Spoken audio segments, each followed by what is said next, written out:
हमारी लड़ाई अपने आप को बचाने के लिए है। हमारी तशक्कुस, हमारी पहचान,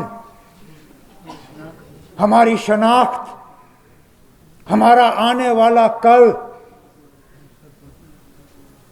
ये लड़ाई उसके लिए है।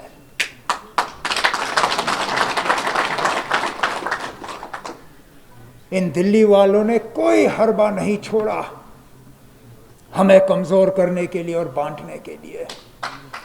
काश जो अकल हमें अब आई है एक साथ काम करने की, काश ये अकल हमें पहले आई होती, शायद ये नौबत नहीं आती। मरकज ने बार बार ये कोशिश की कि हमारी आवाज यहां कमजोर हो जाए, और उस कमजोर आवाज का नतीजा आज आपके सामने है। हम बिखर गए और इनकी साजिश पूरी हो गई। हमारी आवाज कमजोर हो गई और इन्होंने हमारी पहचान मिटा दी।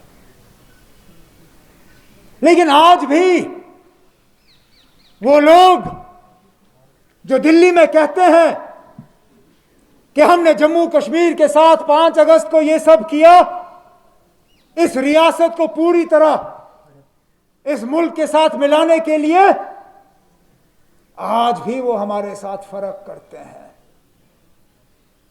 नहीं तो मुझे बताइए, कल जो जमीन के लेन देन के कानून यहां बनाए गए, इससे मजबूत कानून तो और रियासतों में है। आज भी इस मुल्क का बाशिंदा आजादी से हिमाचल प्रदेश में जमीन नहीं खरीद सकता। लक्षद्वीप, अंडमान निकोबार, नागालैंड, मेघालय, सिक्किम में कितनी रियासतों के नाम लूं जहां इस मुल्क का बाशिंदा जमीन नहीं खरीद सकता। लेकिन पता नहीं हम जम्मू कश्मीर के लोगों का क्या कसूर है कि अंधाधुन इजाजत दी गई यहां लोगों को आने की और जमीन खरीदने की। और जब हम इसके खिलाफ आवाज उठाते हैं तो हमें कहा जाता है आप एंटी नेशनल हो, आप मुल्क के खिलाफ बात कर रहे हो। जनाब, जो हम बात कर रहे हैं वो इस मुल्क के आईन में ही तो दर्ज था। जो हमसे 5 अगस्त 2019 को छीना गया, वो किसी और मुल्क के आईन में दर्ज नहीं था, वो इसी मुल्क के आईन में दर्ज था।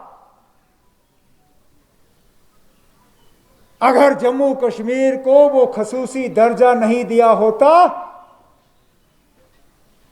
क्या पता 1947 में क्या अलग कहानी बन जाती। और जिन कानून को आज बदलने का काम हुआ, उनकी शुरुआत नेशनल कॉन्फ्रेंस ना आजादी के बाद नहीं हुई। जिन कानून को परसों तहस नहस किया गया, उनकी शुरुआत तो महाराजा साहब ने की थी। जिस महाराजा के मूर्ति के सामने परसों ही बीजेपी ने जम्मू में प्रोग्राम किया, उसी महाराजा साहब के कानून को इन लोगों ने तहस नहस किया। और हम एंटी नेशनल। ये दिल्ली वाले जब नागालैंड वालों से बात करते हैं, जिस नागालैंड का लीडर ये कहता है कि ना हमें हिंदुस्तान का आईन मंजूर है, ना हमें हिंदुस्तान का झंडा मंजूर है, ना हिंदुस्तान की सालमियत मंजूर है, उनके साथ तो आप बातचीत करते हो। उनका नाम तो मैं आपके टीवी चैनलों पे नहीं देखता हूं, ये कहते हुए कि ये जी देशद्रोही है, एंटी नेशनल है। लेकिन जब यहां के लोग अपनी ज़मीन को बचाने के लिए, अपनी पहचान को बचाने के लिए, अपनी शनाख्त को बचाने के लिए आवाज़ उठाते हैं, तो सीधा आप कहते हो ना, आप ये तो मुल्क के खिलाफ बगावत कर रहे हैं। जनाब,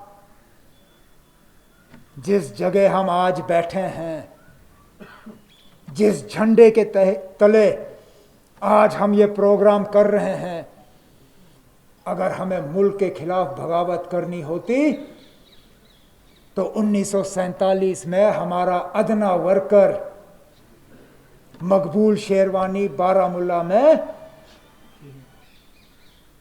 वो रोल अदा नहीं करता जिसके लिए आज भी उन्हें सराहा जाता है। मास्टर अब्दुल अजीज, अरे ना, मैं किन किन लीडरों का और वर्करों का नाम लूं जो पिछले 30 साल में गोलियों के शिकार हुए, ग्रेनेड के शिकार हुए, माइन ब्लास्ट के शिकार हुए, क्योंकि हमने बार बार कहा कि जो हमने हासिल करना है पुरअमन तरीके से आईन के तहत हासिल करना है। आज हमें धकेला जा रहा है। आज यही लोग हमें कह रहे हैं कि हमारा रास्ता गलत था। समझ में नहीं आता आप लोग हमसे क्या कराना चाहते हो। नहीं तो मुझे बताइए, ये अलग अलग तराजू में तोलने का क्या मतलब है। कल एक पार्टी के वर्करों को जम्मू में पुरअमन तरीके से जुलूस निकालने की इजाजत दी जाती है इन नए जमीन के कानून के खिलाफ। पुरअमन तरीके से निकले, नारे निकाले, जुलूस किया और गए वापस।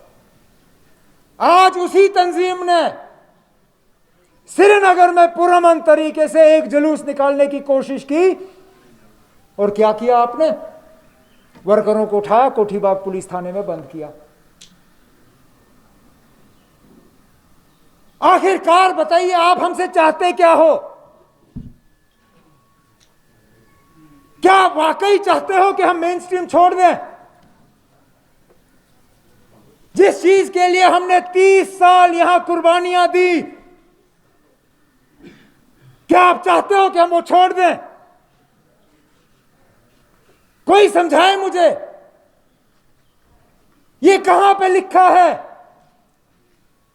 कि आईन के तहत पुरअमन तरीके से अपना हकूक हासिल करना गैर कानूनी है या एंटी नेशनल है?